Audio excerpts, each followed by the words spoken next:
This blender almost went to the trash twice. But we brought it back and it's been using 5 years. In this video, I will share its story, how we fix it, and my 8 must-check tips before buying any new blender.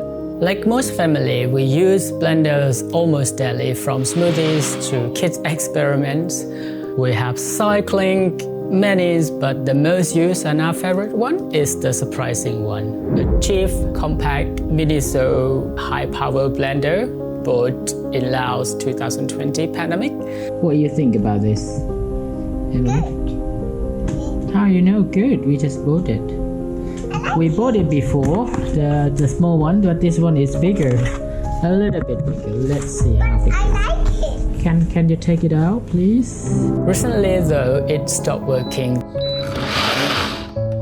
The motor wouldn't respond, the jaws cracked and started leaking from accidental drop. We almost threw it out, but with the kids' help, which turned out a little fun project with them, we give a last short fix using the WD-40 contact cleaner for the motor and twins glue for the leaking jar. Surprisingly, But not the skin.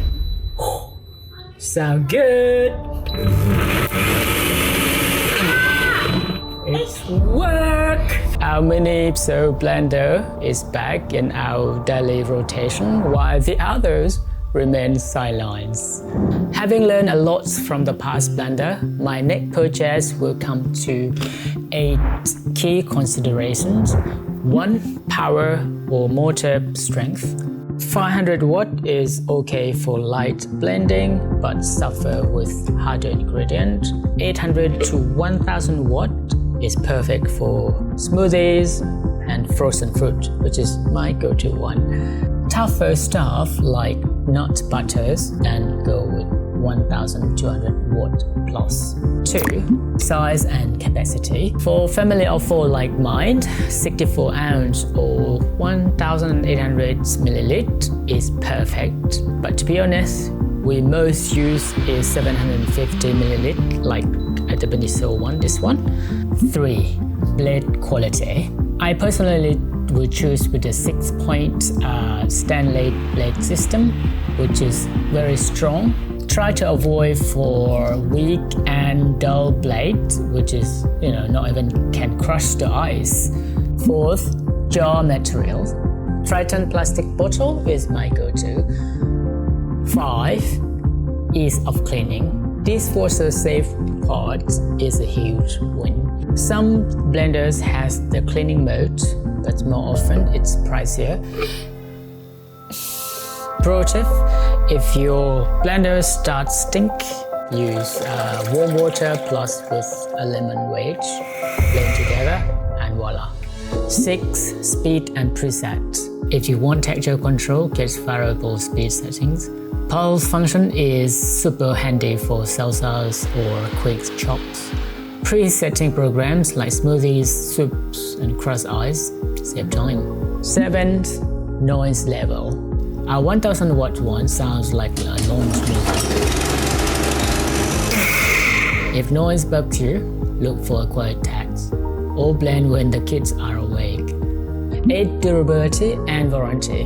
My rule of thumb is 5 years warranty or bust, and choose a sturdy base that doesn't break. Bonus tips: whenever your blender starts not working, try cleaning it first, especially the motor and bottom contact. Unless the motor is actually burnt out, there is often a fix. If it didn't work, then take it apart. Keep the copper wire. You can sell it from a bit of cash instead of throwing it away with the rest of the scrap. So the beauty of regular cleaning your electric appliance, not just only clean itself, like for example, for me, I use the WD-40 as my go-to electrical cleaning thing. I use to clean my computer board, and also I use clean electrical appliance board like this one. It's also, as you can see here, could kill cockroach as well. and check the cockroach make nest inside my mortar, which is high risk to burn it out or that mortar. So it's great to check and clean it out. So I'm happy with that.